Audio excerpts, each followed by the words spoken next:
Oke, baik, selamat datang semuanya, baik semua rekan-rekan yang ada di onsite di Damoci maupun rekan-rekan yang ada di online, yang ada di ruang Zoom. Pagi hari ini kembali kita datang untuk berkumpul bersama-sama, beribadah, untuk memuji dan meninggikan nama Tuhan kita Yesus Kristus. Untuk itu saya mengundang semuanya teman-teman untuk kita berdoa sebelum kita memulai ibadah kita pada pagi hari ini.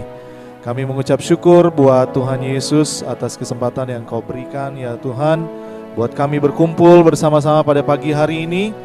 Kami mau memulai ibadah kami ya Tuhan, dan hanya satu nama yang kami muliakan dan kami tinggikan, yaitu nama Tuhan kami Yesus Kristus. Kami percaya Engkau ada bersama-sama dengan kami saat ini. Mari Tuhan bekerjalah di tengah-tengah kami pada pagi hari ini. Terima kasih Tuhan, haleluya, amin. Saya mengundang Bapak Ibu Saudara untuk bangkit berdiri semuanya pada pagi hari ini. Kita mari angkat satu pujian kepada Tuhan. Mungkin bagi beberapa orang ada yang masih baru, sama-sama kita mau belajar pujian ini. Kau mengenal hatiku, hampa batinku, tanpa hadir-Mu bawa daku mengalir, berlabuh dalam hangatnya kasih-Mu.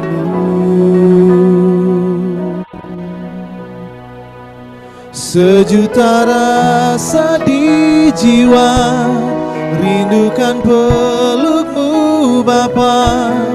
Izinkan ku untuk menyembah dengan apa yang ku punya.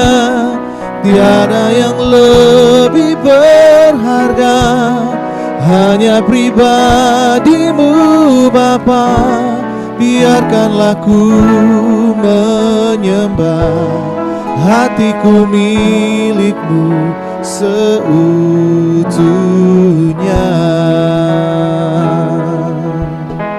Sekali lagi kita angkat pujian ini sama-sama. Kau mengenal hatiku, Kau mengenal hatiku, hampa batinku, tanpa hadir-Mu bawa daku mengalir, berlabuh dalam hangatnya kasih-Mu.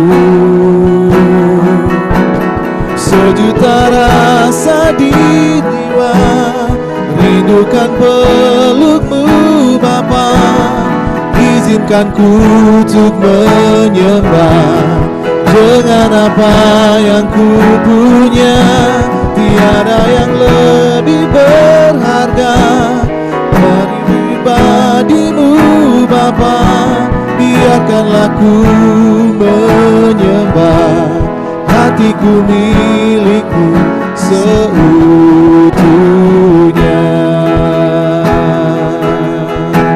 Oh, Kau mengenal hatiku, Kau mengenal hatiku, hampa batinku, tanpa hadir-Mu bawa daku mengalir, oh, berlabuh dalam hangatnya kasih-Mu. Sejuta rasa di jiwa, rindukan peluk-Mu Bapa. Izinkan ku untuk menyembah dengan apa yang ku punya. Tiada yang lebih berharga, hanya pribadi-Mu Bapa. Biarkan aku menyembah,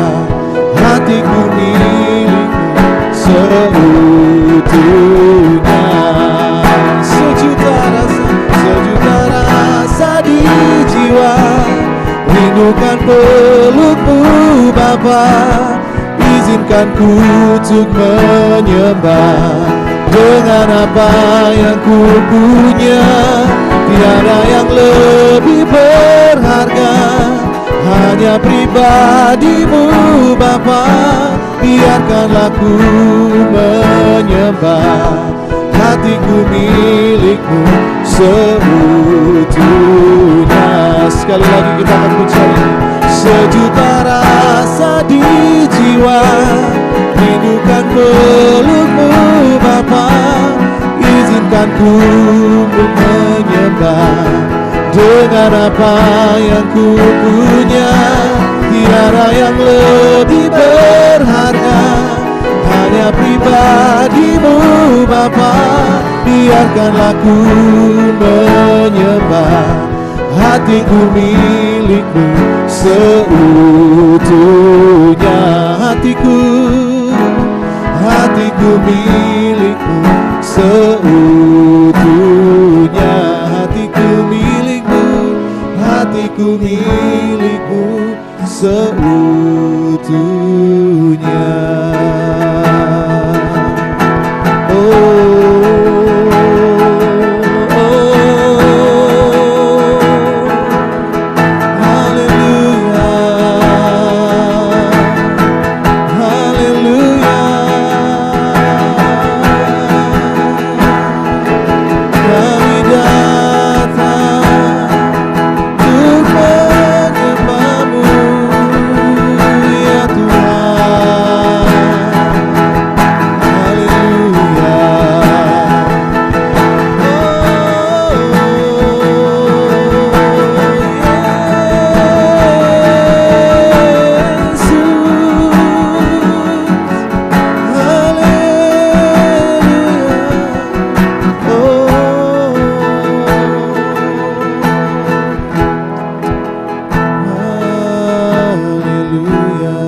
Sejuta rasa di jiwa, rindukan pelukmu Bapa.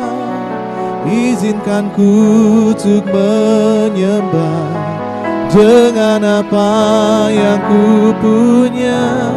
Tiada yang lebih berharga, hanya pribadimu Bapa.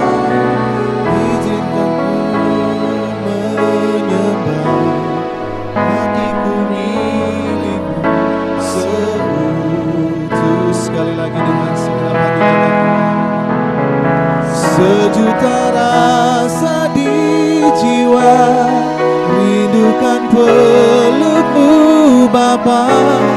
Izinkan ku untuk menyembah dengan apa yang ku punya. Tiada yang lebih berharga, hanya pribadimu Bapa. Biarkanlah ku menyembah, hatiku milikmu seutuhnya.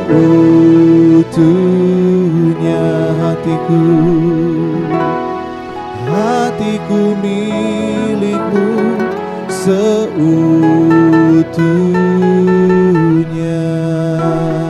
Mari kan beri tepuk tangan yang paling meriah buat Tuhan kita.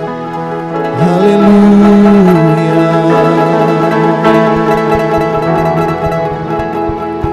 Di kesempatan yang indah ini juga Tuhan, kami mau bersama-sama mendeklarasikan pengakuan iman. Bersama-sama kita katakan, aku percaya kepada Allah, Bapa yang Maha Kuasa, Khalik langit dan bumi, dan kepada Yesus Kristus, anaknya yang tunggal Tuhan kita, yang dikandung dari Roh Kudus, lahir dari anak darah Maria, yang menderita sengsara di bawah pemerintahan Pontius Pilatus, disalibkan, mati dan dikuburkan, turun ke dalam kerajaan maut, pada hari yang ketiga, bangkit pula dari antara orang mati, naik ke surga, duduk di sebelah kanan Allah, Bapa yang Maha Kuasa, dan dari sana ia akan datang untuk menghakimi orang yang hidup dan yang mati. Aku percaya kepada Roh Kudus, gereja yang kudus dan am, persekutuan orang kudus, pengampunan dosa, kebangkitan daging, dan hidup yang kekal. Amin. Boleh kasih tos dulu kiri kanannya, depan belakangnya. Selamat beribadah, Tuhan Yesus memberkati. Yuk kita mau memuji Tuhan. Haleluya. All things are possible. Yay.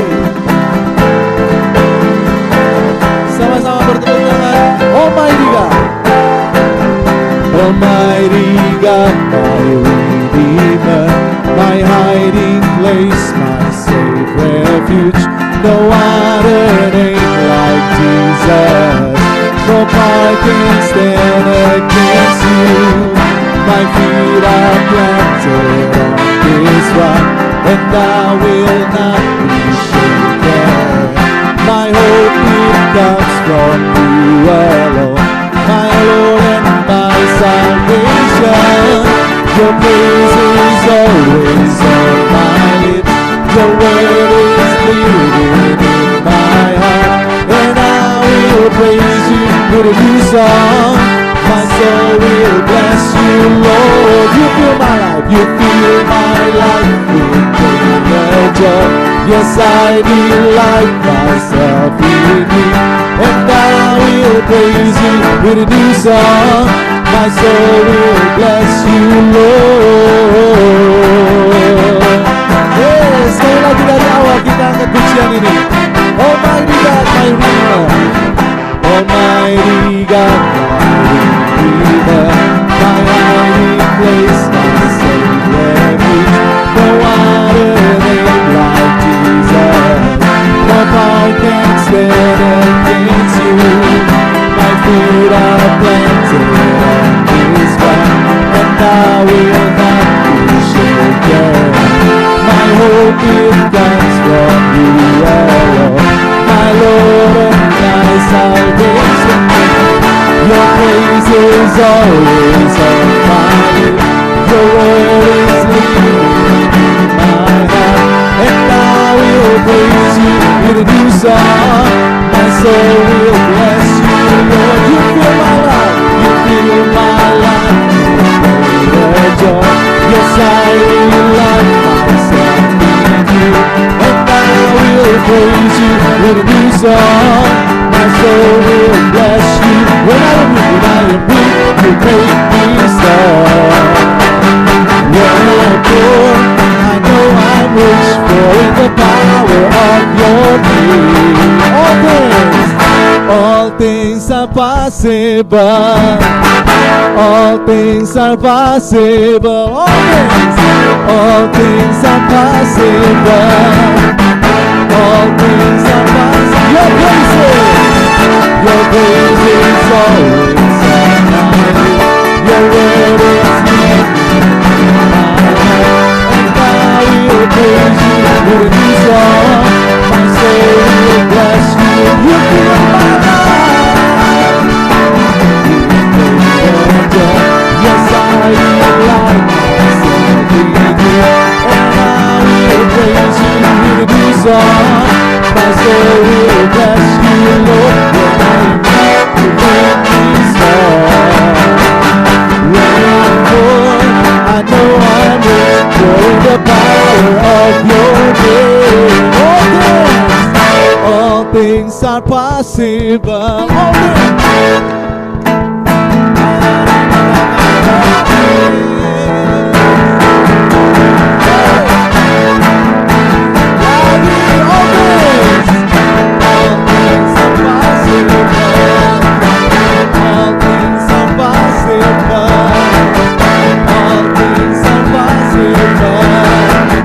All things are possible.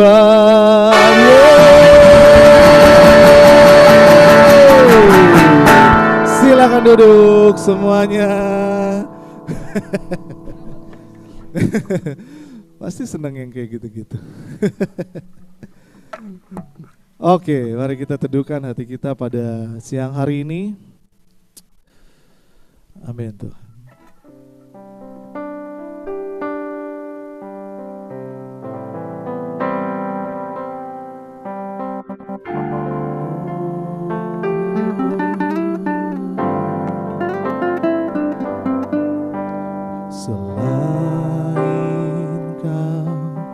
tiada yang lain ada padaku di surga selain Kau, tiada yang lain yang ku ingini di bumi, yang ku ingini di bumi. Sekalipun dagingku dan hatiku habis lenyap, gunung batuku dan bangunku,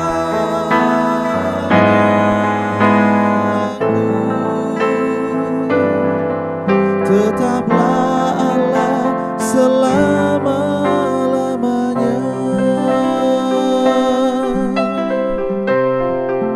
Mari lebih sungguh lagi kita katakan, selain Kau tiada yang lain ada padaku di surga selain Kau.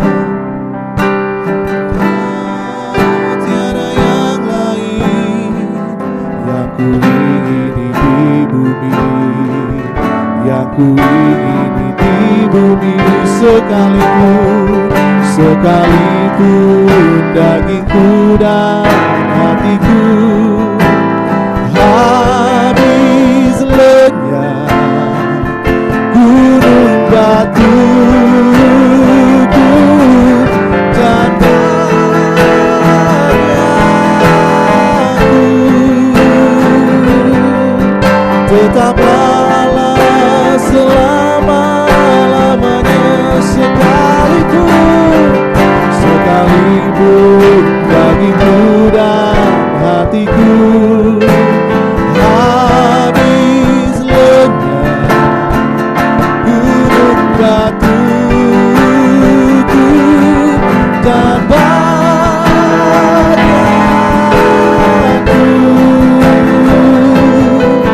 tetaplah Allah selama-lamanya.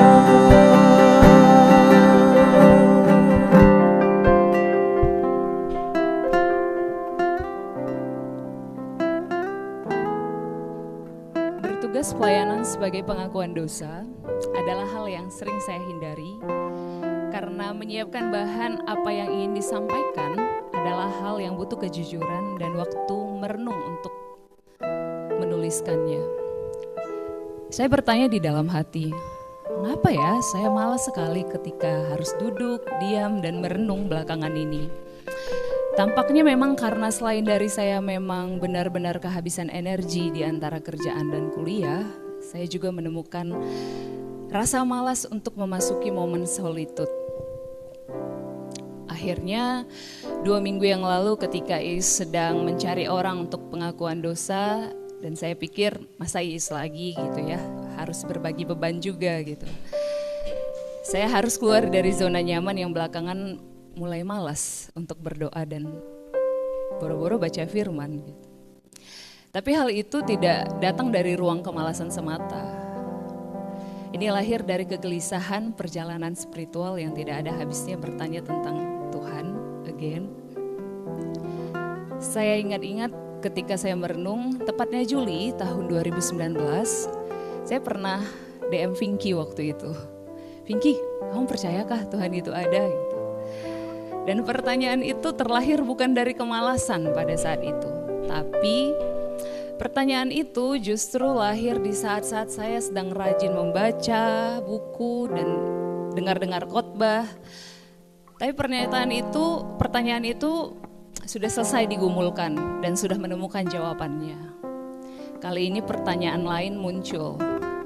Lagi-lagi sebenarnya munculnya bukan di ruang ketika bermalas-malasan gitu. Tapi yang saya malas akhirnya, kenapa ya setiap kali belajar mencoba bertanya, membaca buku dan mendengar, mencarilah pengetahuan gitu, ujung-ujungnya pertanyaan gitu yang muncul.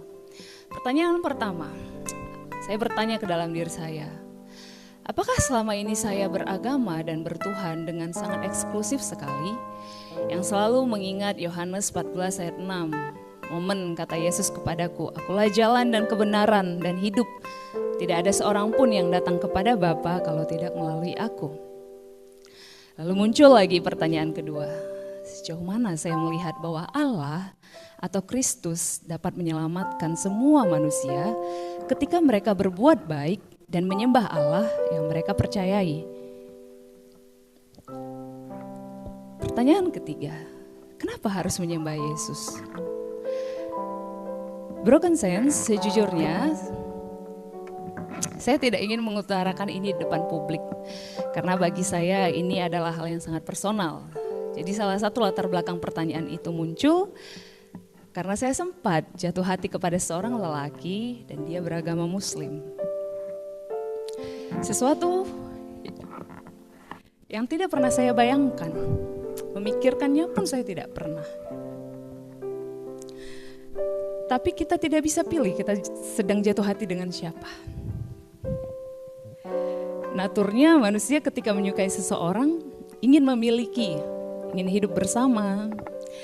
Setiap malam yang saya lakukan hampir setahun mendoakan dia agar dia bisa mengenal Tuhan Yesus dan berjumpa dengan Tuhan Yesus. Tapi doa itu tidak pernah kunjung ada jawaban. Hingga saya mencari-cari tahu akhirnya bagaimana sebenarnya konsep beragama dan bertuhan. Ternyata hal ini membawa saya kepada perenungan dengan 2 pertanyaan tadi.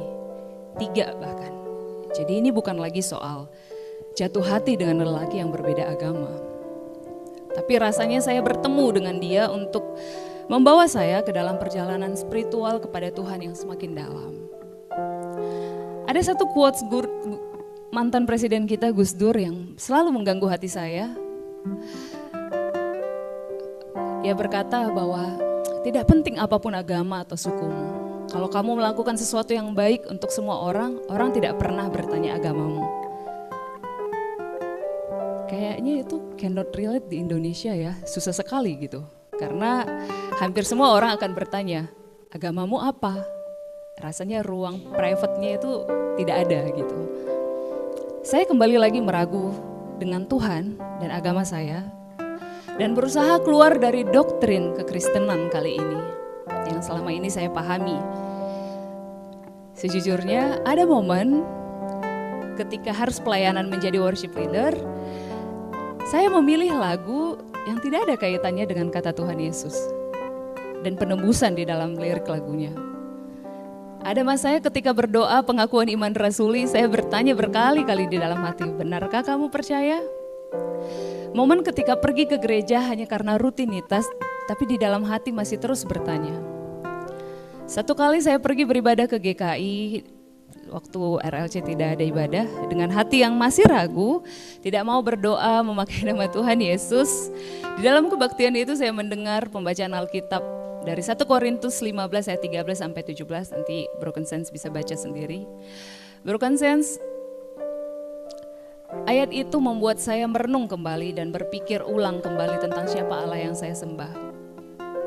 Namun, tetap di dalam lubuk hati ini saya terus bertanya, bagaimana dengan orang-orang dulu yang belum mengenal Kristus dan bertanya adanya penyebaran agama dan mereka hidup di dalam kepercayaan akan leluhur mereka dan mereka menyembah Tuhan dengan cara yang mereka tahu.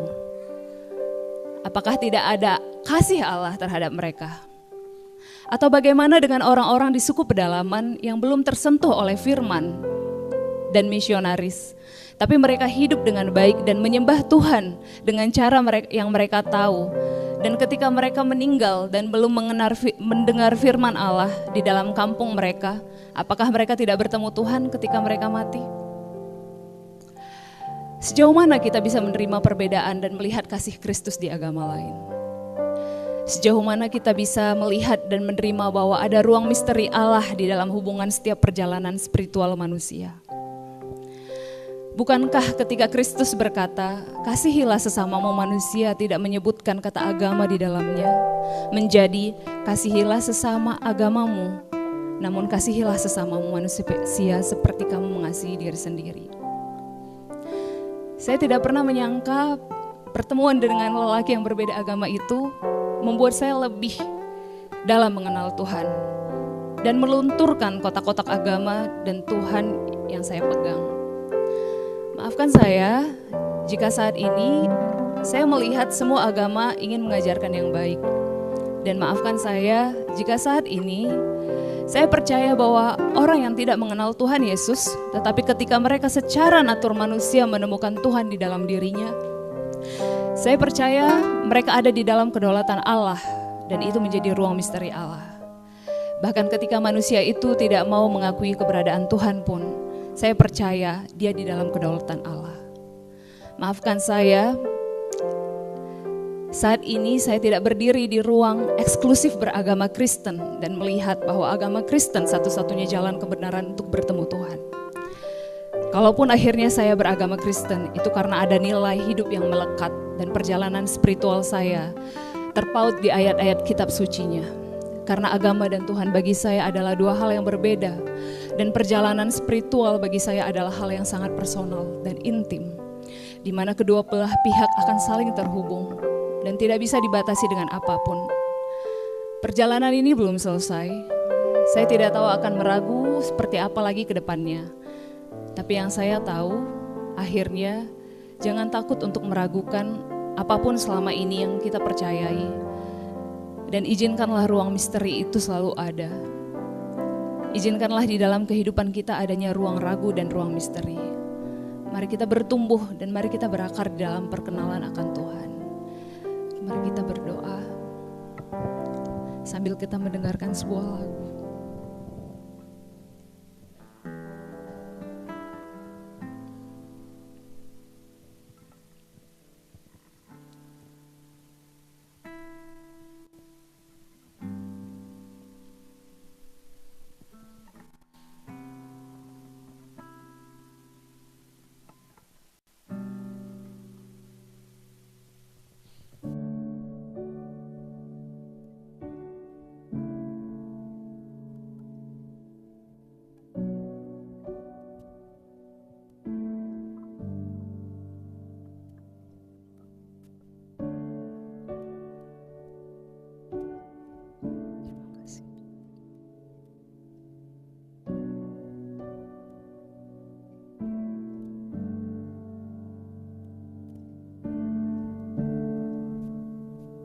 The more I seek you,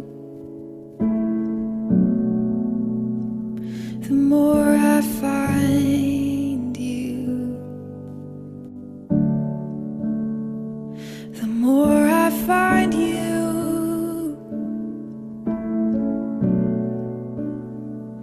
the more I love you. I wanna sit at your feet, drink from the cup in your hand, lay back against you and breathe, feel your heartbeat. This love is so deep, it's more than I can stand. I melt in your peace, it's overwhelming.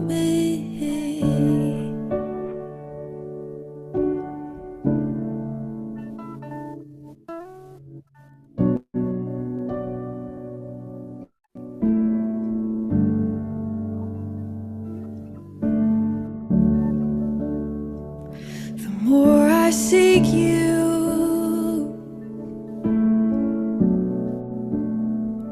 the more I find you. The more I find you, Lord, the more I love you. And I wanna sit at your feet, drink from the cup in your hand, lay back against you and breathe, feel your heartbeat. This love is so deep, it's more than I can stand. I melt in your peace, it's overwhelming. I wanna sit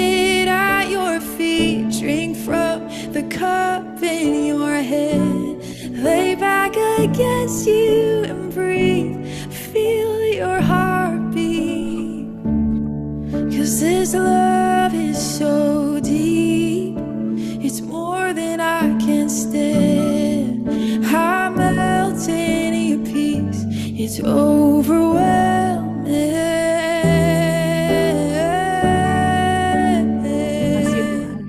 Oh, your love is overwhelming. Jika kami masih memiliki ruang misteri untuk mengenal Allah di dalam kehidupan kami. Terima kasih ketika di dalam keraguan kami, Tuhan masih hadir untuk menemani setiap langkah kami. Terima kasih untuk semuanya Tuhan. Inilah petunjuk hidup baru. Maka jawab Ayub kepada Tuhan, aku tahu bahwa Engkau sanggup melakukan segala sesuatu dan tidak ada rencanamu yang gagal. Firman-Mu, siapakah dia yang menyelubungi keputusan tanpa pengetahuan?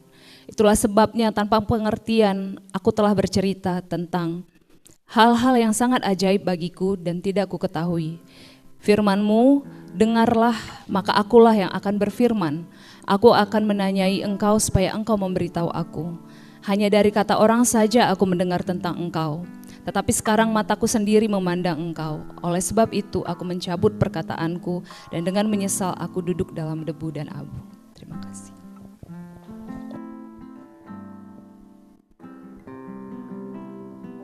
Oke, terima kasih Leni untuk pelayanannya. Dan saya mengundang semua untuk Bapak Ibu Saudara semua boleh bangkit berdiri dan kita akan mendoakan anak-anak sekolah minggu kita pada pagi hari ini. Untuk Helena, untuk Harmoni, untuk Hadasa silakan maju. Nanti Yulia akan pimpin dalam doa.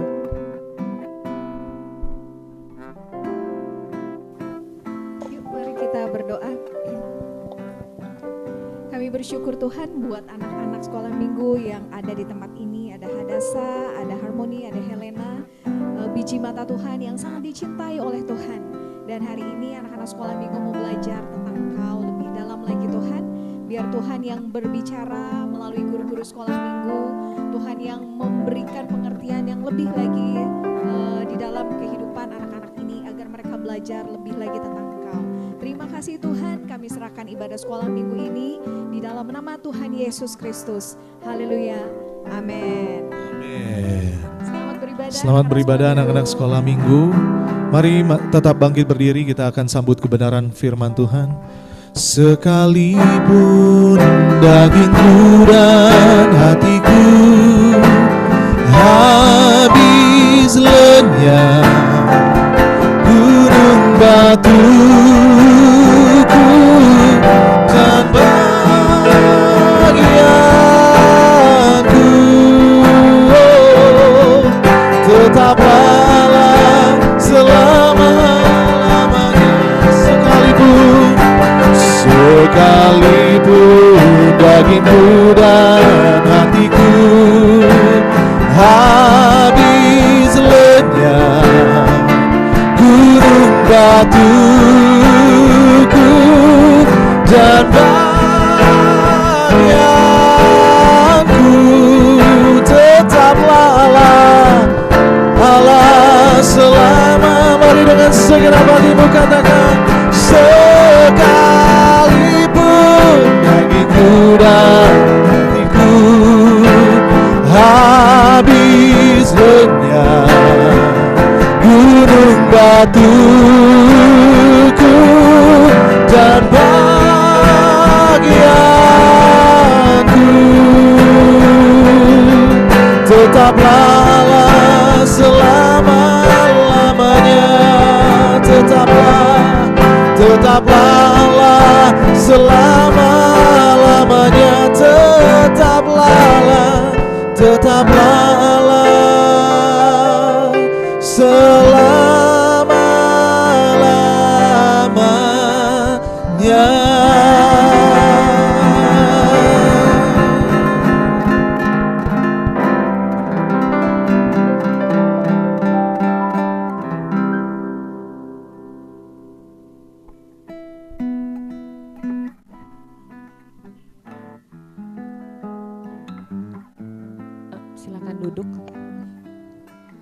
Pembacaan Alkitab hari ini diambil dari Ibrani pasal 11 ayat 8 sampai 11 lalu disambung dengan ayat 17 sampai 19. Karena iman Abraham taat ketika ia dipanggil untuk berangkat ke negeri yang akan diterimanya menjadi milik pusakanya, lalu ia berangkat dengan tidak mengetahui tempat yang ia tujui.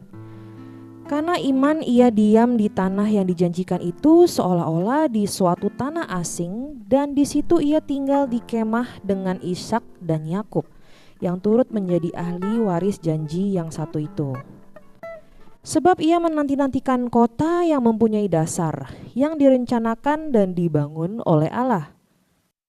Karena iman ia juga dan Sarah beroleh kekuatan untuk menurunkan anak cucu, walaupun usianya sudah lewat, karena ia menganggap Dia yang memberikan janji itu setia.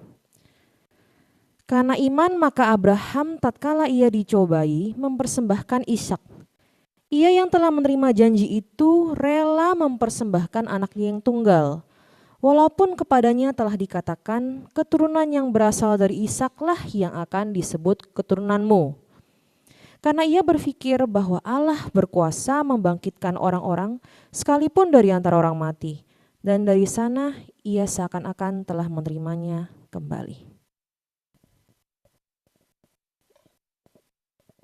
Thank you, Cia. Mari saudara, kita akan masuk dalam pemberitaan firman Tuhan. Kita akan berdoa.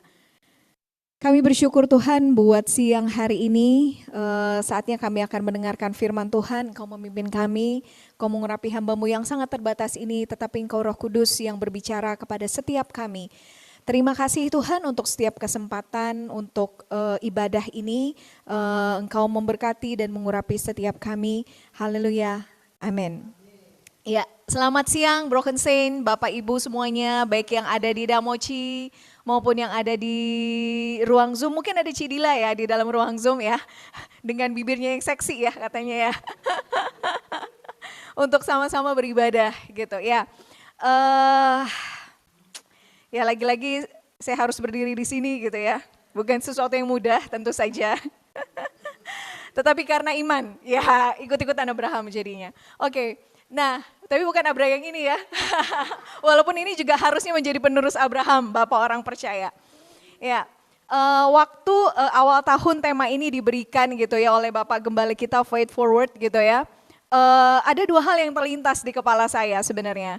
Yang pertama adalah soal Abraham.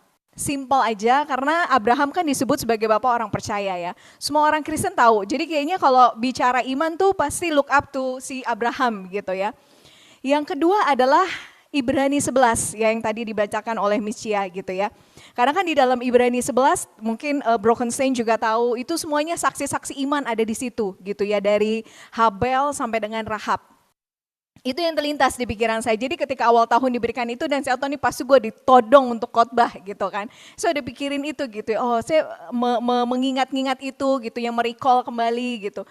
Nah, jadi lagi-lagi khotbah ini berangkat sebenarnya dari perenungan pribadi saya. Sebenarnya khotbah-khotbah yang saya sampaikan itu adalah sebenarnya itu pertanyaan saya gitu. Pertanyaan saya gitu, apa yang saya pahami, yang kemudian saya cari lagi. Saya coba kulik lagi, saya coba pahami lagi, saya coba renungkan lagi. Nah, saudara juga tahu bahwa background saya ini pentamatik dan sampai sekarang masih lah ya, pentamatik itu masih ada gitu ya. Nah, jadi kalau kita bicara iman gitu ya, orang pentamatik kan kalau ngomong iman tuh sesuatu yang seperti senjata gitu kan ya, iman gitu. Pokoknya kalau dikhotbahkan tentang iman udah percaya aja gitu ya, memiliki iman. Gak usah gede-gede imannya, cukup iman sebesar biji sesawi. Karena toh iman sebesar biji sesawi bisa memindahkan gunung gitu ya. Nah, dengan berangkat dari pengertian itu gitu ya, berangkat dari apa yang saya pahami tentang iman gitu ya, saya coba mempelajari lagi. Nah, jadi khotbah saya hari ini ada sedikit bersinggungan atau memiliki dinamika gitu atau bersinggungan dengan khotbahnya Pastor Vinky 2 minggu lalu gitu ya. Ada pertanyaan-pertanyaan yang saya tuliskan yang sebenarnya udah saya tanyakan dari kapan-kapan gitu ya. Saya udah tanyakan dari kapan-kapan, makanya kemarin saya tunjukin ke Pastor Fink. Ini loh, saya udah tanya mengenai itu. Ada beberapa yang akhirnya saya menemukan dimensinya gitu, saya menemukan jawabannya di khotbah Pastor Fink kemarin gitu. Nah, kembali lagi ke background yang tadi, akhirnya ya saya coba mengulik tentang Abraham, yang tertulis juga di dalam Ibrani 11 yang sudah dibacakan tadi ayat 8 sampai dengan ayat 19. Nah, semua orang Kristen tahu tentang kisahnya Abraham gitu ya. Dan hal-hal apa atau kisah spektakuler apa yang menjadikan dia memiliki predikat sebagai bapak orang percaya. Semua orang tahulah kisahnya. Ultimate-nya adalah ketika ia diminta untuk mempersembahkan Ishak. Dan akhirnya dia mempersembahkan Ishak di tanah Moria. Nah, seringkali orang hanya melihat ujungnya. Abraham diminta mempersembahkan anaknya dan ia taat. Dan diberi gelar memiliki iman sebagai bapa orang percaya. Nah, karena yang suka dilihat ujungnya, kita atau setiap orang jadi suka lupa bagaimana perjalanan Abraham pada awalnya. Nah, oleh karena itu mari kita melihat ke belakang bagaimana kisah ini bermula. Oke, saya tes dulu ya. Oke. Nah, pertama-tama Allah memanggil Abram untuk pergi dari Ur Kasdim ke negeri asing. Itu yang saya tahu gitu ya. Dan ini pertanyaan pertama saya. Kenapa Abram mau dipanggil Allah untuk pergi ke negeri yang Abram sendiri nggak tahu? Ke suatu negeri yang asing. Tuhan bilang kamu pergi ke negeri yang akan kutunjukkan Tuhan kepadamu.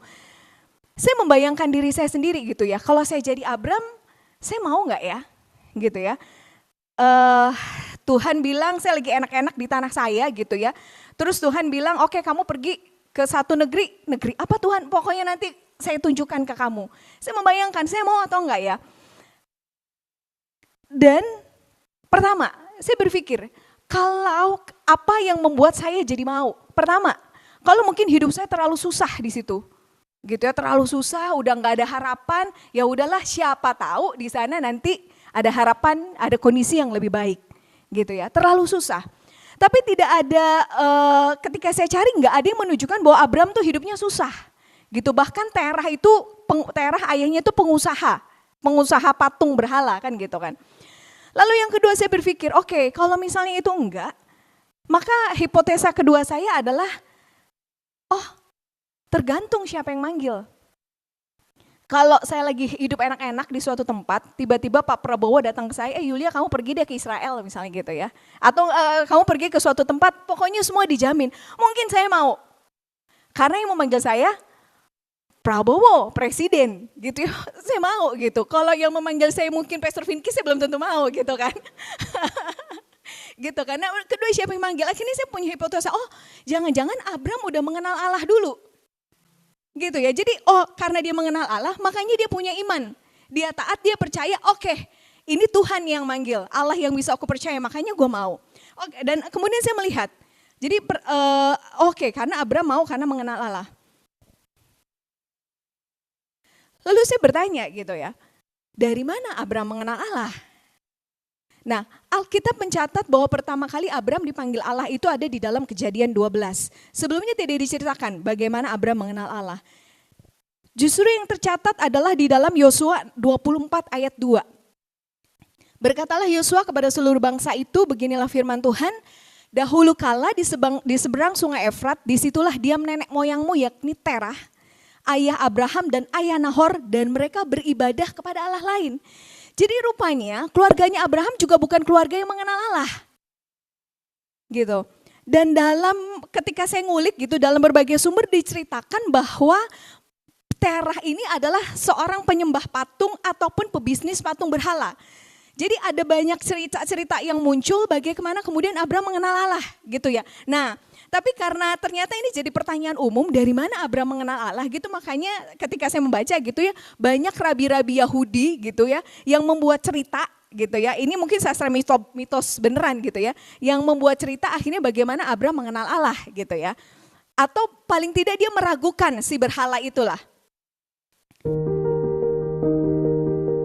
Ini cerita pertama.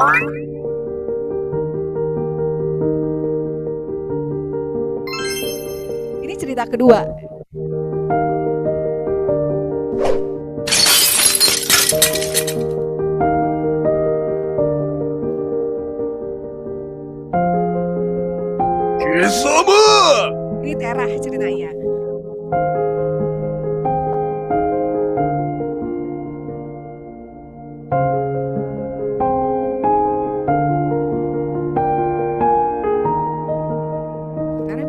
mungkin berhala bisa bertengkar karena dia tidak bisa bicara dan tidak mendengar.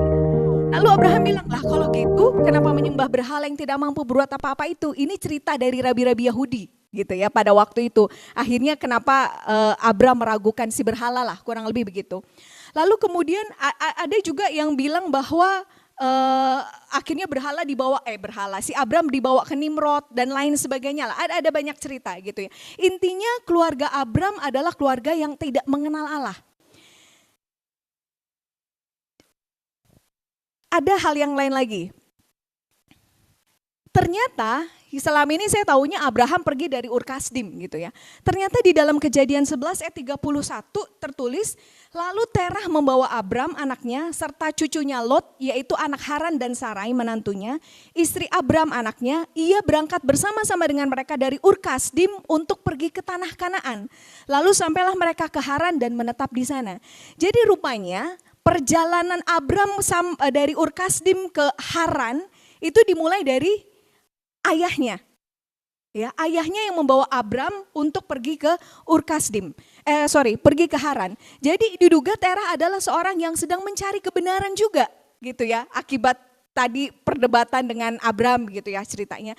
Jadi diduga Terah adalah seorang yang sedang mencari kebenaran yang lebih besar, karena itu ia memimpin keluarganya untuk pergi ke mencari gitu ya, dan sampailah ia di Haran. Tapi di Alkitab tercatat bahwa keluarga ini hanya sampai di Haran. Terah hanya sampai di Haran. Dan di dalam Kejadian 11 disebutkan bahwa Terah meninggal di Haran gitu ya. Nah, lalu Abram melanjutkan perjalanan itu dari Haran ke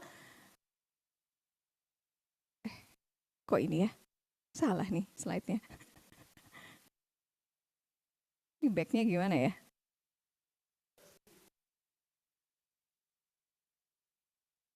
Oke, ya. Dan akhirnya kembali kepada pertanyaan saya sebelumnya. Bagaimana Abram menemukan Allah? Nah jadi sayangnya saya nggak berhasil menemukan satu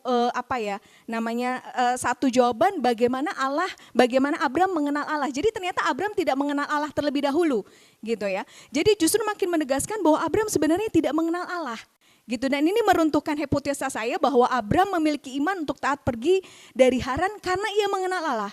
Nah jadi rupanya perjalanan iman Abram tidak dimulai dari ia mengenal Allah.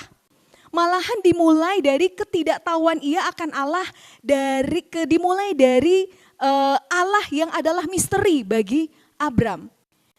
Hingga sampailah ke sini, gini ya, from idolatry to mystery, gitu ya. Dan from a very certain God in a certain place to a mysterious God in a mysterious place, gitu. Jadi sebenarnya perjalanan Abram tidak dimulai dari mengenal Allah, justru dimulai dari satu kepastian akan Allah. Dari mulanya dia menyembah berhala, ya berhala yang sangat ia pahami, berhala itu sudah terdomestikasi oleh manusia, sedangkan Allah yang memanggil Abraham adalah Allah yang tidak dia kenal. Misterius tetapi nyata tapi misterius. Maka Abraham memilih untuk percaya, karena dia menyadari bahwa dewa sembahan keluarganya adalah dewa yang mati, karena tanpa misteri. Karena dia hanya sembahan manusia. Nah, tapi ada hal kedua juga yang saya pelajari di sini. Satu hal menarik dari Abram bahwa ia mau pergi karena dia diberikan sebuah janji. Di dalam Kejadian 12 ayat 2 kan bilang, "Pergilah dari negerimu dan dari sanak saudaramu dan dari rumah bapamu ke negeri yang akan kutunjukkan kepadamu. Aku akan membuat engkau menjadi bangsa yang besar dan memberkati engkau serta membuat namamu masyhur dan kau akan menjadi berkat. Aku akan memberkati orang-orang yang memberkati engkau dan mengutuk orang-orang yang mengutuk engkau. Dan olehmu semua kaum di muka bumi akan mendapat berkat." Ini janji yang diberikan oleh Tuhan kepada Abram. Ketika membaca ini saya membayangkan gitu, saya ingat ketika Hadasa masih kecil belajar jalan gitu ya. Mungkin ibu-ibu atau bapak-bapak yang ada di sini juga mengalami hal yang sama. Gimana caranya ngajarin jalan anak adalah biasanya kan gitu kan, ayo jalan-jalan, kitanya di ujung, dianya juga di ujung gitu ya. Nanti dia akan jalan peluk gitu ya. Atau dikasih mainan, ayo ini ambil mainannya di sini, ambil bonekanya di sini, kemudian dia jalan. Mungkinkah itu yang dilakukan oleh Tuhan kepada Abram? Ia memberikan janji kepada Abram, dia memberikan dalam tanda kutip permen kepada Abram. Abram, kalau lu mau pergi, aku akan memberikan sebuah janji yang baik, sesuatu yang besar. Mungkinkah karena hal itu Abram mau pergi? Ketika saya merenungkan ini, sebenarnya ini sama atau masanya ketika kita viral hashtag kabur aja dulu. Ya kan waktu itu viral kabur aja dulu, keadaan udah terlalu jelek di sini gitu ya misalnya, terus kemudian and then you have to go lah gitu. Nah saya membayangkan itu gitu ya, dan jadi bagaimana Tuhan men-treat Abraham itu adalah sesuatu yang berangkat dari awal. Berangkat dari Abram di-treat atau diperlakukan atau dikondisikan sebagai seorang anak kecil yang memang butuh sesuatu dari Tuhan gitu ya. Nah dalam hal ini kepercayaan Abraham dibangun dan inisiatif ini datangnya dari Tuhan. Ia yang berinisiatif memanggil Abraham, ia pula yang tahu bagaimana caranya membangun iman Abraham.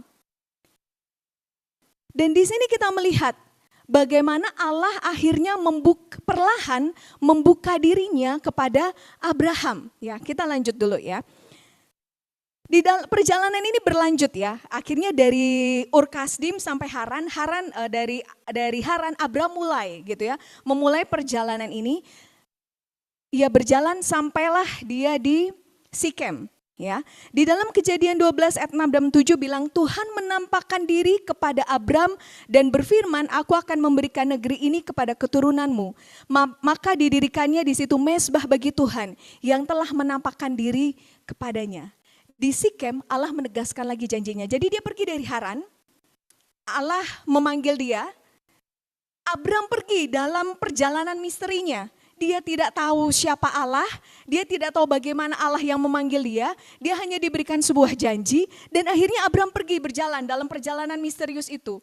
Dan ketika Abram pergi, saya nggak cek gitu ya, ini perjalanan berapa lama, kilometernya berapa, waktunya saya nggak kelupaan untuk cek gitu ya. Sampai akhirnya dia tiba di Sikem. Ya, dan ketika di Sikem Allah menegaskan lagi janjinya dan Allah menampakkan diri kepada Abram.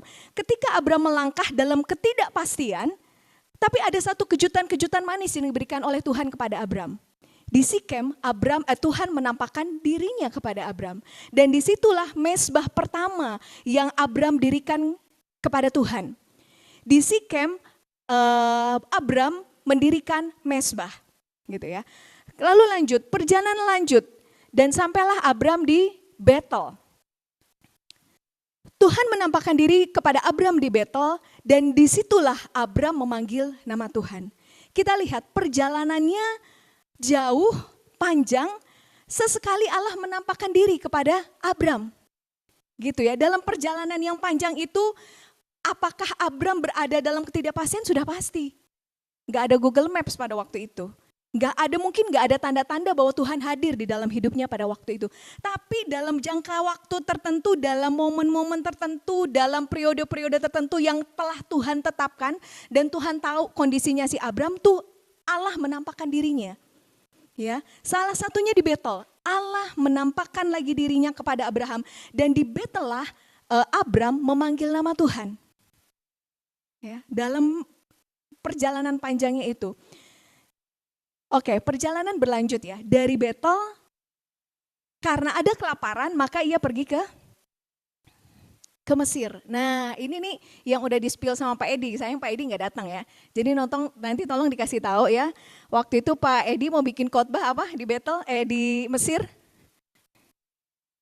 Yang ada si Raja Firaun, bohong bikin kaya, iya benar. Nah di sini kan terjadi kisah itu kan, yang Abram berbohong mengenai Sarah kan, karena Sarah cantik, Firaun suka sama dia dan lain sebagainya lah ya, pasti broken sense semua tahu lah. Di sinilah terjadi di Mesir, gitu ya. Dan kita lihat lagi, Abraham ini bohong, tetapi apa yang dilakukan oleh Allah? Ia membela Abram habis-habisan. Ya kan? Dicatat dalam Alkitab bahwa Tuhan menimpakan tulah yang hebat kepada Firaun beserta seluruh isi istananya. Mungkin kalau saya jadi Firaun, saya akan bilang sama Tuhan, Tuhan, Orang-orang lo yang bohong, orang-orang lo yang salah, kenapa gue yang jadi kena tulah? Gitu kan. Tapi ini seolah-olah sengaja dilakukan Tuhan gitu ya, untuk menunjukkan sesuatu kepada Abram. Belum berhenti sampai di situ, Firaun memerintahkan beberapa orang untuk mengantar Abram pergi bersama istrinya Sarah dan segala kepunyaannya. Gitu ya. Nah, beberapa peristiwa ini membuat Abraham semakin mengenal Allah. Ya, beberapa peristiwa ini dalam perjalanan panjangnya itu yang nggak ada arah, seolah-olah nggak ada tujuan, Abram mulai mengenal Allah. Dan Allah mulai membuka dirinya kepada Abraham, siapakah aku sesungguhnya? Melalui peristiwa-peristiwa yang terjadi dalam kehidupan Abraham mengenal Allah sebagai Allah yang dapat dipercaya. Berawal dari misteri, perlahan Allah membuka dirinya. Nah, akhirnya perjalanan berlanjut ke tanah Negeb, ya, di mana Abram dan Lot berpisah, gitu ya. Dan di sini di tanah Negeb ini sekali lagi Allah menegaskan janjinya di dalam Kejadian 13 ayat 14. Akhirnya mezbah didirikan di dekat pohon terbantin dekat Hebron. Ya. Kalau kita baca selanjutnya, ya, saya nggak sempat bikin mapnya juga. Kejadian 15 ayat 2 Tuhan menegaskan lagi janjinya. Kejadian 17 perjanjian Allah dengan Abraham ditegaskan lagi dengan sunat. Ya. Kejadian 18 Allah mengulangi lagi bahwa dia akan memberikan seorang anak laki-laki kepada Abraham. Dan tibalah kepada Kejadian 21, yaitu mengenai kepercayaan Abraham diuji. Sebelum masuk ke dalam Kejadian 21, jadi dari mana Abram mengenal Allah? Rupanya bukan dari keluarganya. Tentu ada background, karena awalnya dia meragukan si berhala. Jadi dari mana Abram mengenal Allah? Dari perjalanan misterinya. Dari perjalanan hidupnya yang panjang dan seolah-olah gak tentu arah itu. Maka kalau saya membaca atau saya melihat lagi kisah Abraham ini, saya melihat ada beberapa dimensi iman di sini yang saya bisa sampaikan kepada Broken Saint hari ini. Yang pertama, iman adalah sebuah perjalanan panjang versus iman instan. Seringkali tanpa disadari kekristenan ini mengajarkan iman yang instan. Seolah-olah iman ini menjadi sebuah produk yang ekspres gitu ya. Waktu kamu percaya Tuhan, maka kamu punya iman. Iman menjadi senjata. Waktu kamu menghadapi masalah, waktu kamu berada di dalam sakit penyakit, keluarkan imanmu, selesai masalahmu. Dengan imanku, ku hadapi semua, ya kan? Gunung-gunung pencobaan, gunung-gunung kesusahan. Ya. Seolah-olah itu menjadi sebuah senjata. Oke, waktu engkau dalam masalah, mana imanmu? Keluarkan imanmu. Sementara kan hidup kita gak semulus dan gak seindah drama-drama Korea gitu ya. Seringnya malah kita berada dalam kondisi yang mempertanyakan di mana Allah. Nah, iman memungkinkan dan membawa kita untuk mencari Allah di dalam pengalaman manusia. Yang justru kelihatannya tidak ada Allah. Dalam kekecewaan, dalam putus asa, dalam kesendirian. Ketika seolah Allah tidak ada di dalam dunia ini, ia mengajak kita, insan, untuk mencarinya di tempat di mana ia seperti tidak ada di sana. Kalau tadi Leni menceritakan bagaimana ia menemukan Allah ketika dia jatuh cinta dengan non-Kristen. Ya, itu kan seolah-olah menemukan Allah di tempat di mana sebenarnya Allah nggak ada di sana. Mungkin menurut kita seperti itu gitu ya. Dia gak percaya Allah, di mana Allah? Tetapi Leni atau siapapun bisa menemukan Allah, akhirnya bisa menyelami Allah di tempat di mana seolah-olah gak ada Allahnya.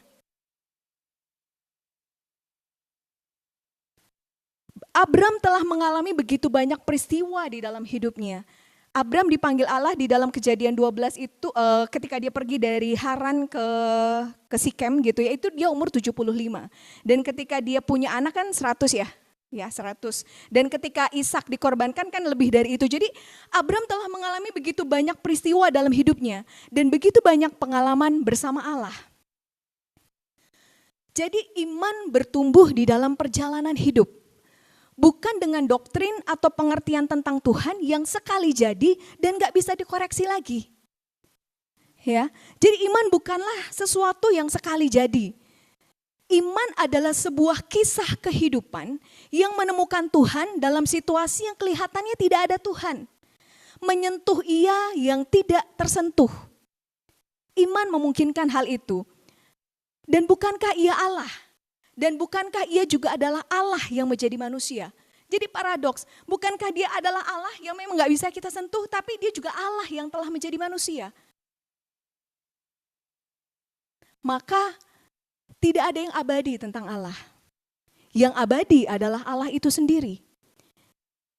Jadi iman membawa kita dalam sebuah perjalanan bagaimana menyelami Allah, dan mungkin pengertian kita akan terus berubah, akan terus diperkaya, katakanlah begitu ya. Di dalam pengenalan kita akan Allah. Dan satu hal lagi, karena iman adalah sebuah perjalanan yang panjang, kita diselamatkan oleh iman. Namun kita tidak diselamatkan oleh iman yang tidak menghasilkan buah. Jadi iman gak hanya berhenti sampai sebatas pengertian kita tentang Allah.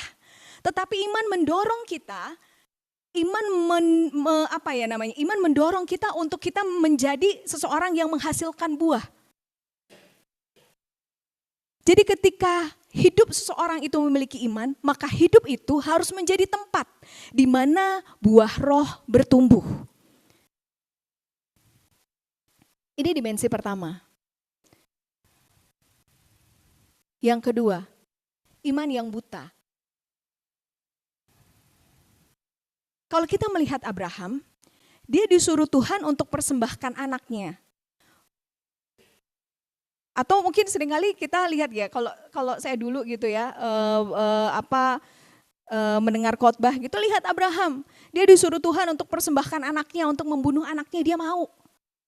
Dia nggak pakai pikir-pikir, dia langsung lakukan. Apakah ini berarti iman Abraham adalah iman yang buta? Iman yang irasional dan absurd? Apakah Abraham berpikir ini pembunuhan? Tapi karena ini perintah Allah, maka akan aku lakukan. Apakah seperti itu?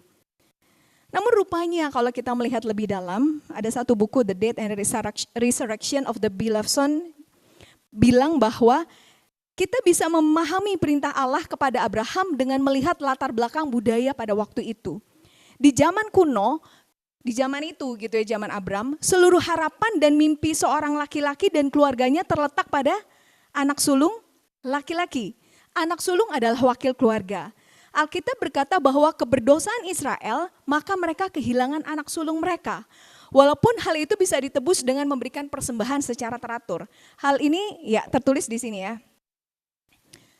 Keluaran 22 ayat 29, jangan lalai mempersembahkan hasil gandummu dan hasil anggurmu, yang sulung dari anak-anakmu lelaki harus kau persembahkan kepadaku. Begitupun di dalam Keluaran 34 ayat 20. Setiap yang sulung dari antara anak-anakmu haruslah kau tebus, dan janganlah orang menghadap ke hadiratku dengan tangan hampa. Saya jadi ketika membaca ayat ini saya juga teringat ini sih, Yefta. Ya, ketika Yefta, betul ya, ketika Yefta kan dia bisa mengalahkan Amalek, atau siapa ya? Betul ya, mengalahkan Amalek, terus dia bernazar kepada Tuhan. Pokoknya siapa yang keluar pertama dari rumahku itu menjadi kepunyaan Tuhan. Dan siapa yang keluar? Putrinya, gitu ya. Nah, nggak tahu saya nggak ada hubungannya atau nggak, tapi saya tiba-tiba teringat aja gitu. Nah, artinya ini sesuatu yang normal sebenarnya pada waktu itu. Begitupun ketika Allah memberikan hukuman kepada Mesir karena ia memperbudak Israel dalam 10 tulah. Hukuman terakhirnya adalah apa? Kematian anak-anak sulung, ya. Jadi ketika Allah mengatakan kepada orang Israel bahwa hidup anak sulung adalah milik Allah kecuali dia ditebus, artinya Allah ingin mengatakan bahwa dalam budaya itu setiap keluarga di bumi berhutang hukuman kekal atau dosa, hutang dosa. Maka ketika Allah memberikan perintah kepada Abraham, itu bukan perintah yang irasional ataupun bukan perintah yang kontradiksi, gitu ya. Yang Allah perintahkan adalah ambillah anakmu yang kau kasihi. Pergilah ke tanah Moria dan persembahkanlah dia di sana sebagai korban bakaran. Perintahnya bukan langsung untuk membunuh Ishak. Atau kalau misalnya kita berandai-andai gitu ya. Misalnya Abraham mendengar suara Tuhan, Abram, bangun, bunuhlah Sarah. Mungkin Abraham akan bertanya-tanya, gue harus membunuh Sarah, gitu ya. Apa mungkin berpikir, oh jangan-jangan gue lagi halusinasi dan lain sebagainya. Allah tidak mungkin memintanya untuk melakukan sesuatu yang sangat berlawanan dengan semua yang pernah Allah saksikan tentang Allah, yang pernah Abraham saksikan tentang Allah, tentang keadilan dan kebenaran. Sehingga ketika Allah memerintahkan Abraham untuk mempersembahkan Ishak sebagai korban bakaran, Allah sedang mengingatkan akan apa tadi? Hutang Abraham, hutang dosa. Anaknya akan mati bagi dosa keluarganya. Di dalam Kejadian 22 ayat 5 bilang,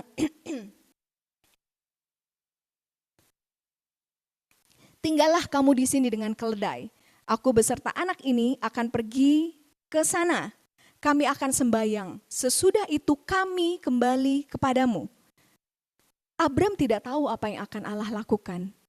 Nah, di sini ada ketegangan antara dia percaya dan meragu. Dan satu poin lagi, mengenal Allah. Percaya, meragu, dan mengenal Allah. Di satu sisi ia berusaha menaruh percayanya bahwa ia dan Ishak akan kembali. Karena dia ngomong sama bujangnya, kami akan kembali kepadamu. Tetapi di sisi lain pun ia juga tidak tahu bagaimana caranya. Bagaimana nanti Allah akan melakukannya, enggak tahu. Namun Abraham tetap melakukannya. Ya. Sekarang kita lihat di dalam Ibrani 11 ayat 19 yang tadi dibacakan, dan nanti saya minta Michelle lagi untuk membacakan, dan saya membandingkan ya terjemahan Indonesia yang kita baca gitu ya, kemudian ada King James Version dan juga ada NIV gitu ya. Saya cuma membandingkan ini. Saya nggak pakai bahasa Ibrani dan Yunani karena saya nggak ngerti gitu ya. Jadi saya minta dengan hormat Cia untuk membacakan lagi.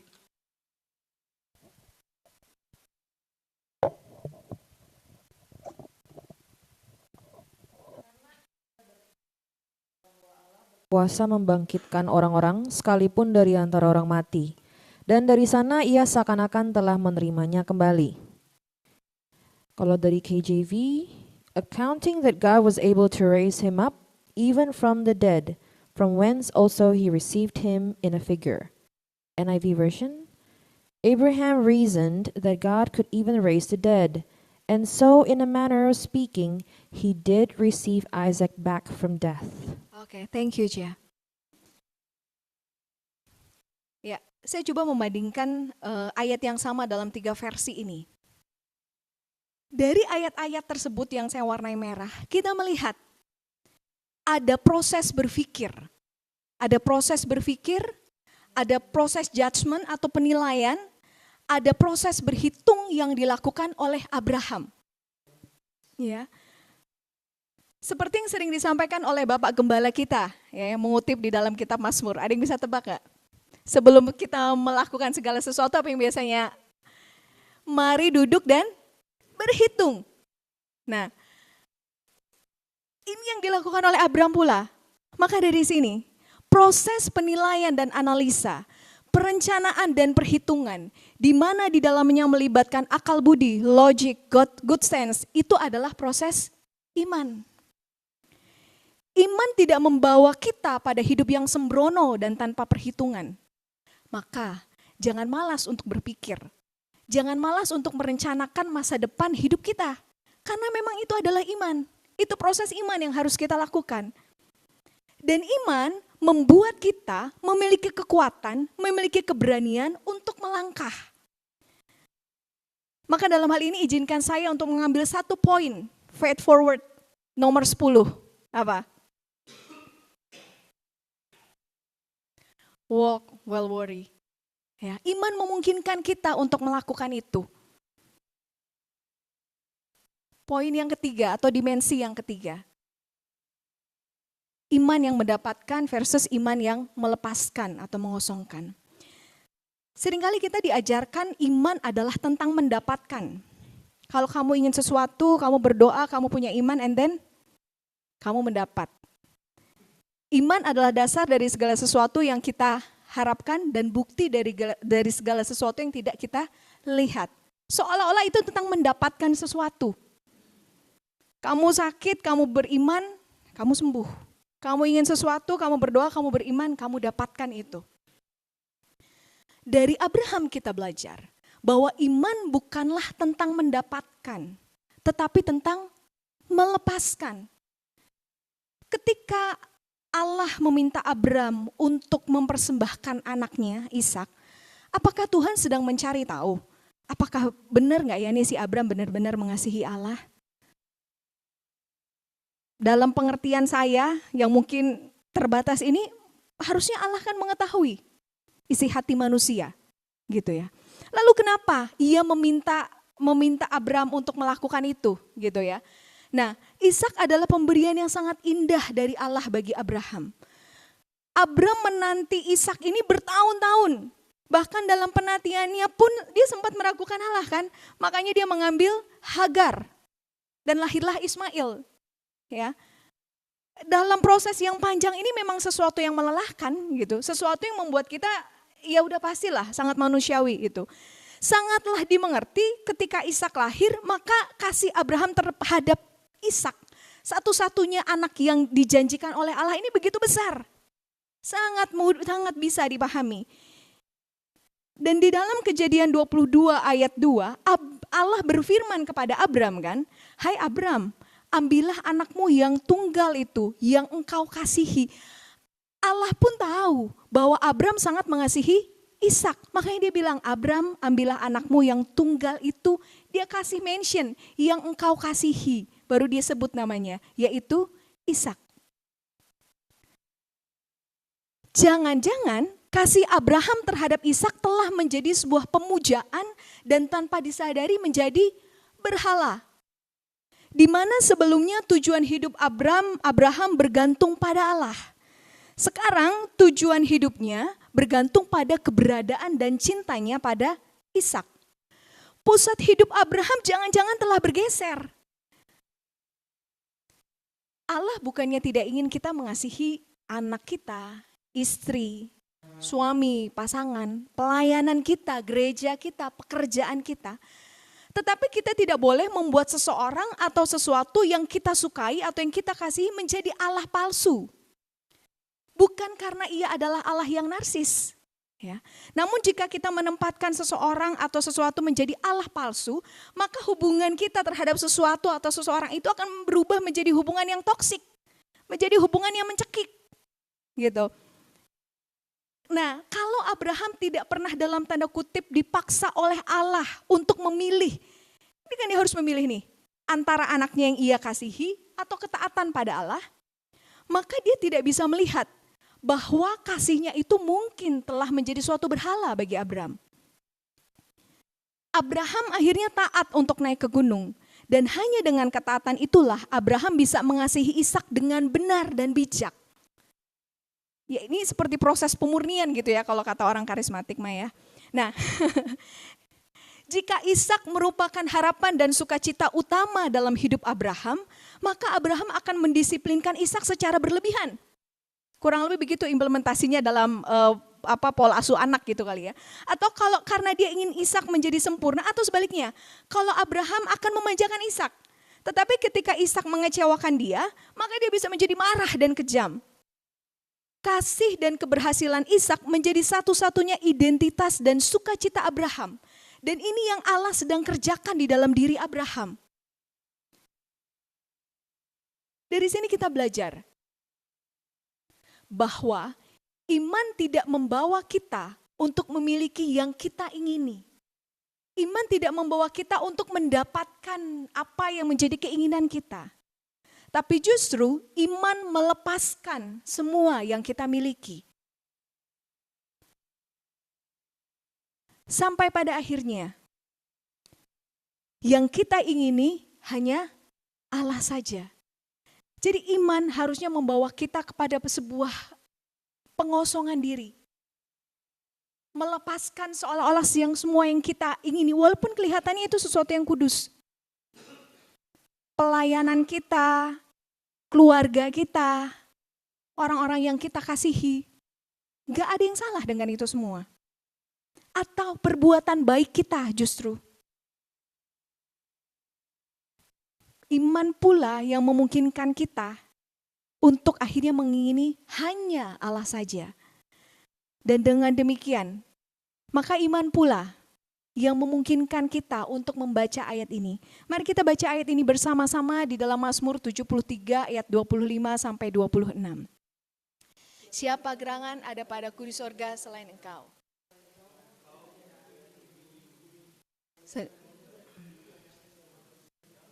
Gunung batuku dan bagianku tetaplah Allah selama-lamanya.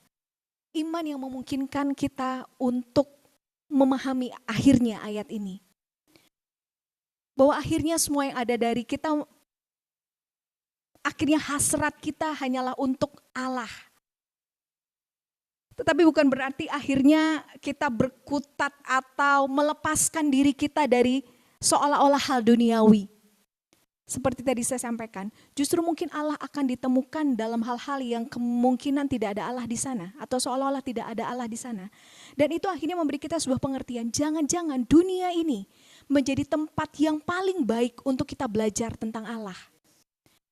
Dan ini memberi kita pengertian, jangan-jangan pekerjaanmu yang kelihatannya duniawi ini adalah tempat yang paling baik untuk kita menemukan Allah. Hal ini memberi kita pengertian, bosmu yang toksik mungkin, bosmu yang dianggap paling kejam, mungkin adalah tempat terbaik untuk kita belajar tentang Allah. Kesusahan kita, penderitaan kita, kesuksesan kita, jangan-jangan itu menjadi tempat yang paling baik untuk kita menemukan Allah. Karena di sanalah Allah ada, di sanalah ruang misteri itu. Dan jangan pernah takut menghampiri ruang misteri itu, karena Allah pun ada di sana. Dan ia pun akan menunjukkan dirinya dalam pengalaman kita yang berbeda-beda. Ini adalah perjalanan Abraham. Saya yakin setiap kita memiliki perjalanan yang personal masing-masing dengan Allah.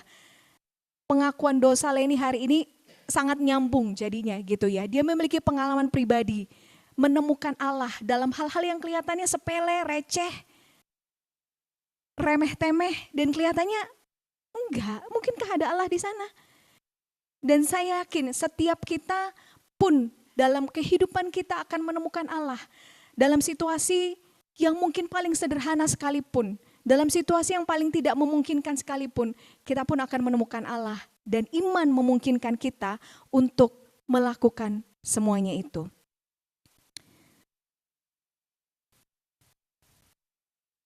Saya undang pemain musik untuk maju dan juga WL. Kita mau merenungkan ini. Kita mau nyanyikan lagi lagu yang tadi, selain Kau tiada yang lain.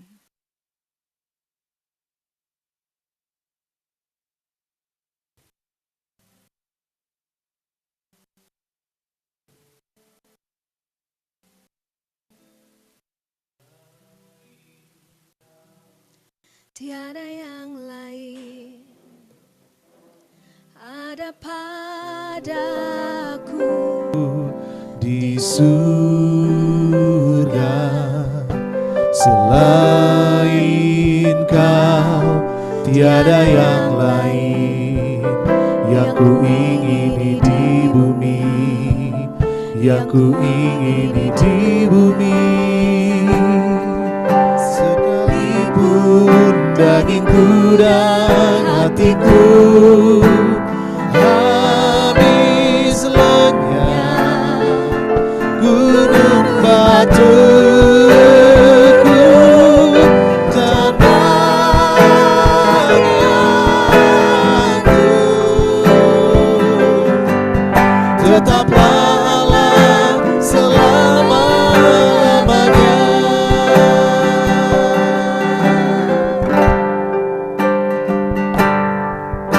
Selain Kau tiada yang lain ada padaku di surga. Selain Kau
dalam hidup kami. Tuntunlah kami sampai akhirnya kami mungkin tanpa kami sadari melepaskan apapun yang kami inginkan, hal-hal yang kami inginkan, dan hanya mendapatkan Engkau di dalam kami.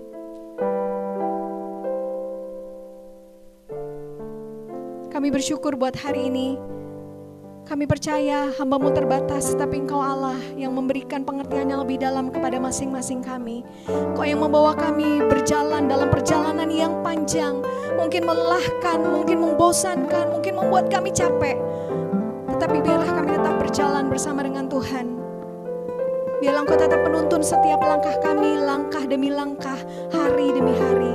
Dan di dalam setiap langkah kami, ketika kami tersandung, ketika kami jatuh, ketika kami berlari, ketika kami mungkin diam saja, kami tetap menemukan Tuhan dan Engkau perlahan membuka diri-Mu buat setiap kami, Bapa. Kami juga mau berdoa untuk setiap jemaat Tuhan yang ada di RLC. Kami tahu bukan kebetulan kalau kami ada di sini, tapi anugerah Allah yang memungkinkan kami semuanya ada di sini, Tuhan. Engkau Allah yang telah memanggil kami dari sesuatu yang mungkin pasti menjadi berada di gereja yang kadang juga gak pasti, Tuhan. Menemukan Tuhan yang mungkin juga gak pasti. Tetapi kami tahu Engkau perlahan membuka diri-Mu kepada setiap kami. Setiap pergumulan yang kami hadapi, seluruh jemaat Tuhan yang ada di sini, Engkau yang menuntun kami, Engkau yang menguatkan kami. Kami juga berdoa untuk pertumbuhan dan pertambahan jemaat di RLC. Biarlah Allah yang memanggil setiap kami juga membawa yang lain untuk datang kepadamu di tempat ini, Tuhan. Kami juga berdoa buat Indonesia, seluruh agenda-agenda dan kebijakan-kebijakan pemerintah, presiden dan menteri dan seluruh yang ada di bawahnya, ya Tuhan. Isu-isu yang sedang kami hadapi, Tuhan. Mega korupsi, perancangan undang-undang TNI, erupsi di gunung, hal-hal lain, kejahatan yang sedang terjadi, pedofilia dan semuanya, Tuhan. Kami percaya bahwa Engkau Allah yang melihat segala sesuatunya. Dan Engkau yang mengajarkan kepada setiap kami untuk kami peduli, untuk kami membuka mata, membuka hati kami, membuka tangan kami. Apa yang bisa kami lakukan akan kami lakukan bagi saudara kami, Tuhan. Engkau yang mengajarkan kami bahwa gereja bukanlah soal hidup kudus di hadapan Tuhan, tetapi bagaimana mengusahakan keadilan, kesejahteraan di mana kami ditempatkan. Oleh karena itu, Tuhan, panggillah setiap kami untuk menjadi alat-alat Tuhan di mana kami ditempatkan, di tengah-tengah masyarakat kami, di tengah-tengah pekerjaan kami, di tengah-tengah negara kami.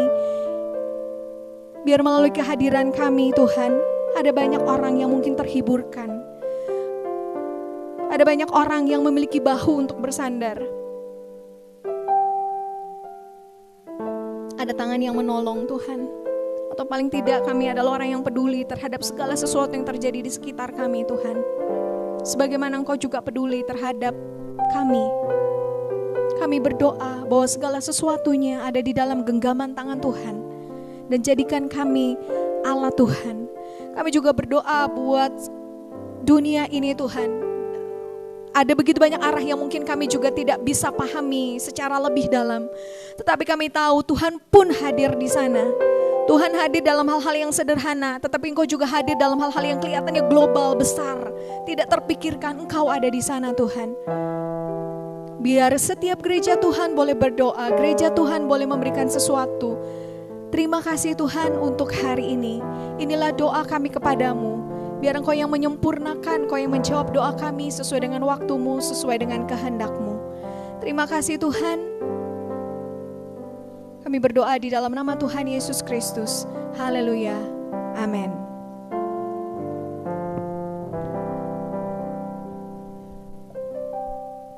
Thank you buat Yulia, kasih tepuk tangan dulu dong. Thank you for the wonderful message, gitu ya. Dan saya ingin mengajak kita untuk masuk ke dalam satu momen tentang persembahan. Tenang, nggak kemana-mana, gitu. Ada di situ. Saya menyukai kalau misalnya ketika dalam satu ibadah itu segala sesuatunya tuh seems interconnected, gitu ya. Kita menyukai kalau misalnya seems interconnected. Tadi Yulia sempat ngomong tentang iman yang melepas. Saya ingin mengangkat satu tema, judulnya adalah When You Think It's a Loss, gitu ya. Ketika kamu berpikir bahwa ini adalah sesuatu yang hilang, gitu ya. When you think it's a loss. Di dalam dunianya di dalam dunianya orang-orang Israel pada waktu itu, next boleh ditampilkan, dicatat seperti ini dalam Keluaran pasal yang ke-16 ayat yang 26. 6 hari lamanya kamu memungutnya, tetapi pada hari yang ke-7 ada Sabat, maka roti itu tidak ada pada hari itu. Sederhana banget. 6 hari lamanya kamu memungutnya, tetapi pada hari yang ke-7 ada Sabat, maka roti itu tidak ada pada hari itu. Pertanyaannya, jadi kalau ada jadi kalau misalnya kita baca ini, hari Sabat ada roti apa enggak? Enggak ada. Enggak ada bisa dipungut. And we will think it's a loss. 6 hari ada, hari ke-7 enggak ada. Padahal ya kalau itu kalau kita baca di dalam Taurat, kita akan temukan gini, bahwa pada hari yang ke-6 mana itu turun dengan jatah 2 hari, betul ya? Kita mesti cek dulu ya, betul ya? Di hari yang ke-6 itu mananya jatuh dengan double portion. Wah, sedap bahasanya tuh, saya suka nih kalau bahasanya kayak gini, double portion.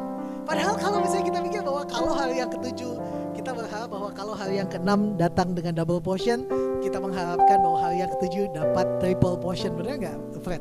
Gitu ya. Kita pengen seperti itu. But, tapi ternyata hari yang ke-7 nggak ada apa-apa. You think it's a loss. Nah, saya pengen munculkan satu orang ini. Saya cuma pengen cerita tentang orang ini. Next. Mungkin ada yang pernah tahu orang ini. Namanya Tang Chun Keng. Gitu ya, Tang Chun Keng.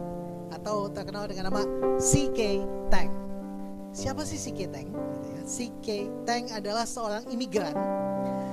Dia imigran, dia anak pendeta Presbyterian dari China. Sebelum China itu menjadi negara komunis. Dia adalah orang yang anak pendeta. Dia berpikir bahwa oke, kayaknya di China itu memang kesempatan kerja selalu sedikit. Kesempatan bisnis itu enggak banyak. Jadi sebagaimana nenek moyang yang dulu datang dari China itu, dia merantau. Pergi kemana? Ke selatan. Mau kemana? Nggak tahu, kemana aja. Akhirnya dia mendarat di satu tempat yang not even as good as China back then. 1923 dia sampai Singapura. 1923 sampai mendarat di Singapura. Ada apa Singapura tahun 1923? Nggak ada apa-apa. Dan sebagaimana orang-orang China pada umumnya, dagang. Apa yang dia dagangin? Kain, gitu ya. Apalagi selain kain, renda, pokoknya segala sesuatu hal-hal yang kecil-kecil lah. Gitu. Dia mulai dagangnya pakai apa? Pakai ini nih, dagangnya. Next, ini yang dia lakukan nih. Nah, apa namanya ini? Becak, gitu. Riksau, gitu ya. Riksau, gitu ya. Gitu. Dia nyewa riksau, gitu ya. Dia nyewa buat bawa barang dagangan, ya becak lah gitu kan, gitu. Becak yang nggak ada rodanya, nggak ada kudanya, nggak ada giginya gitu ya, nggak ada giginya, jadi mesti ditarik. Semua barang dagangan naik situ, berbekal kegigihan, keuletan. Dalam bekerja syaratnya dia cuma satu, hari Minggu harus libur. Kenapa? Anak pendeta. Hari Minggu harus ke gereja, katanya. Mulai sedikit demi sedikit yang dia kumpulkan, hari Minggu selalu pergi ke gereja, punyalah toko kelontong. Mulai pergi punya toko kelontong, tetap toko kelontong hari Minggu harus libur. Karyawan yang Kristen pergi ke gereja, karyawan yang gak Kristen gak usah ke gereja, gak usah pergi ibadah, libur. Sampai pelan-pelan punya tempat toko kelontong, makin lama makin besar, pindah lagi, dan berikutnya next. Dan berikutnya adalah sampai ditawarin, mau nggak beli satu area di mana? Namanya Jalanan Orchard. Jalanan Orchard Road itu katanya dulu tuh kosong, nggak ada apa-apa di situ. Kalau sekarang Orchard Road itu rame. Kalau ada orang nyebrang di tengah jalan nggak tunggu lampu merah, pasti orang Indo. gitu. Nggak peduli gitu kan. Orchard Road yang tadinya kosong itu mulai dia bikin CK Tank Limited ini. Mulai toko kelontongnya membesar. Tetap prinsipnya adalah Minggu libur. Dan percaya nggak percaya, CK Tank Limited tokonya dia selalu penjualannya nomor 1 di Singapura. Penjualan selalu nomor 1 di Singapura selama puluhan tahun. Entah bagaimana, yang minggu libur lebih banyak hasilnya daripada yang minggu nggak libur. Dan apa sih sebenarnya yang terjadi? Next, kalau kita lihat apa itu sebenarnya, dan inilah mungkin hari-hari ini kita lihat Tanks, bukan Tang City. Kalau Tang City di gitu ya, di Tanggang gitu ya. Tanks. Dan satu gedung yang dia selalu bilang bahwa ini didedikasikan buat Yesus Kristus. Dan kalau dalam occasion besar itu pasti ada macam-macam ayat yang di situ. Seperti ini pas lagi Christmas itu apa? He has made everything beautiful in his time. Ada lagi apa? Pokoknya sering banget lah gitu. Menandakan bahwa gedung ini punyanya orang Kristen, sekarang udah ada Marriott-nya dan sebagainya. Ketika dia mulai tua, mulai pensiun tahun 1980-an, 1990-an, anak-anak udah pintar-pintar, udah pulang dari Amerika. Dan anak-anak mulai berpikir bahwa nih papa emang kuno nih caranya. Hari Minggu gak boleh libur. Kenapa Minggu mesti libur? Minggu itu justru paling banyak orang cuan. Gitu kan? Dan ketika perusahaan mulai diambil alih oleh anak-anak, Tanks buka hari Minggu sampai hari ini. Namanya department store di Orchard Road. Gila apa? Hari Minggu tutup dan hari Minggu buka. Tapi setelah hari Minggu buka sampai dengan hari ini, Tanks gak pernah lagi nomor 1 di Singapura. Nggak pernah tahu apa dan bagaimana. Cuma berpikir bahwa kadang-kadang lucu ya, iman seorang ayah, iman yang dia jalani yang nggak bisa diikuti oleh sang anak. Ya, anaknya cuma percaya bahwa kalau Minggu buka pasti lebih cuan. Mungkin lebih cuan, tapi nggak pernah jadi nomor 1 lagi di Singapura. But then again, kita tahu bahwa probably when you think it's a loss, it's actually never a loss. Sesuatu yang keluar atau hilang dari tangan kita, kalau kita melakukannya dengan iman kepada Tuhan, maka apa yang kita pikir bahwa itu satu kehilangan, maka itu nggak pernah hilang. Saya sebenarnya punya satu foto saya berdiri di bawah tulisan itu tuh, "This building is dedicated to the Lord Jesus Christ" gitu. Yang saya nggak bisa menemukan foto itu di mana gitu. Gue pernah tuh foto di situ, cuma sengaja untuk foto di itunya Tanks gitu. Jadi berikutnya kalau yang ke Singapura jangan lupa foto di bawah tulisan itu gitu ya. Kasih lihat di sini gitu bahwa tulisannya masih ada sampai dengan hari ini. Dan kita percaya bahwa ketika kita memberikan persembahan pada Tuhan, you will think it's a loss. Kenapa? Karena uangnya lepas dari tangan saudara. Tapi somehow in some way iman mengajarkan kita bahwa when we take God seriously, uang yang lepas dari tangan kita somehow gak pernah keluar dari siklus kehidupan kita. Nah, itu akan membawa lebih banyak hal kepada lebih banyak orang, sehingga berkat itu bisa dinikmati oleh lebih banyak orang. Mari kita berdoa. Tuhan, terima kasih buat kesempatan kami untuk memberikan semua yang ada pada kami adalah milik Tuhan. Apa yang kami berikan adalah dari apa yang kami punya, apa yang Tuhan percayakan. Saya percaya bahwa when we think it's a loss, well, it's actually never a loss. Terima kasih ya Tuhan buat berkat-Mu, anugerah-Mu yang melimpah dalam hidup kami. Ajar kami untuk memberikannya dengan iman. Kami tidak ada gunanya kalau kami memberikan banyak tetapi tanpa iman. Ajarlah persembahan kami yang kami berikan dengan hati seperti seorang janda miskin yang memberikan 2 peser. Tapi yang diberikan dengan iman mengubahkan arti persembahan tersebut. Terima kasih ya Bapa yang baik.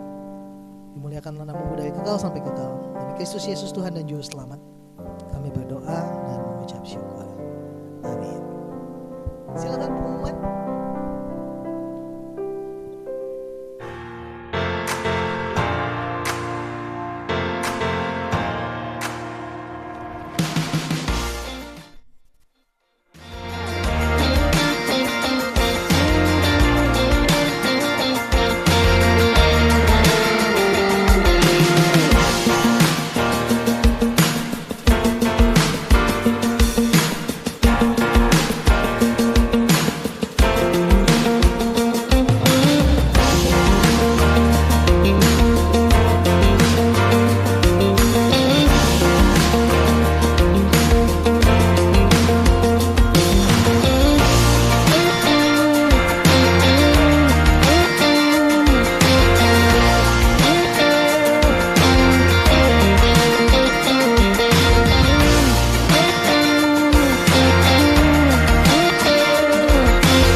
Mari kita bangkit berdiri. Saya undang pujian untuk menutup ibadah hari ini. Yuk, mari kita akan akhiri ibadah kita pada siang hari ini. Mari kita mengucap syukur kepada Tuhan. Bapa, terima kasih. Bapa, terima kasih. Oh, Bapa di dalam surga, ku berterima kasih.